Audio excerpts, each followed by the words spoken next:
এইদিকে আবার আদা আর রসুন, হ্যাঁ এই দুটো কত বড় হয়ে গেল, মিনিট থেকে এখন আদা রসুনই বড় হয়ে গেছে। এদিকে আবার আদা রসুন ওইদিকে দেওয়া যায় না, ওরা ছোটো বাচ্চা আছে ওইদিকে যায় না। রসুন ওইদিকে দুধটা পড়ে যাচ্ছে, খা, এটা চেটে চেটে খেয়ে নে, এখান থেকে খাই, যে এই যে এই যে এই যে এটা খা, এটা খা, এটা খাও, খাও খাও, এটা খেয়ে নাও, ওটা আগে খেয়ে নাও, তারপরে প্লেটেরটা খাও। এরা খুব ভালো। আদা একদম চিতাবাঘের বাচ্চা হয়েছে আদা। আদার আবার একটু মান সম্মান আছে। আমার পুতুর তো কোনো জ্বালাই নেই, ও একেবারে মানে হ্যাঁ হ্যাঁ হ্যাঁ হ্যাঁ, ও সবাই খায়, ওটা দেখেই ও আনন্দ পায়, তাই না পুতু? ক্যামেরার দিকে তাকাবই না, ওটা ওর নীতি। কি কি কি কি কি বাবরি মা আমার। ও খাওয়া হয়ে গেছে, দুধ খেলো, বিস্কুট খেলো, এরা আবার বিস্কুটও খায়। সোনা বাচ্চাগুলো কত বড় হয়ে গেছে, কত বড় হয়ে গেছে।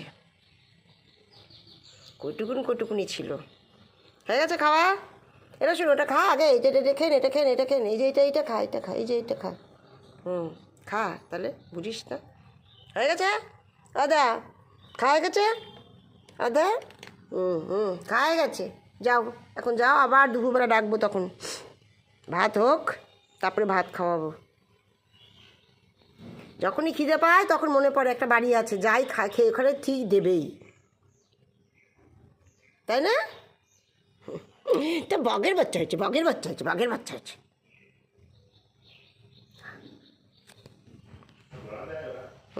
দেখো না, হাও কিচ্ছু করে না, যে আদর করছি তো, মাথায় হাত দিয়ে দিচ্ছি, হাত করছি তো, কিচ্ছু পারে না, কিচ্ছু পারে না। এটা তো একদম, এটা তো একদম, এটা আবার ইয়ে আছে, একটুখানি ঘ্যাম আছে, এটাকে ধরে ধরে নিয়ে আদর করতে হয়, ধরে ধরে নিয়ে আদর করতে হয়। কত চাটুপাটু মুখ, কত চাটুপাটু। ওই দেখ দুধ পড়ে আছে নিচে।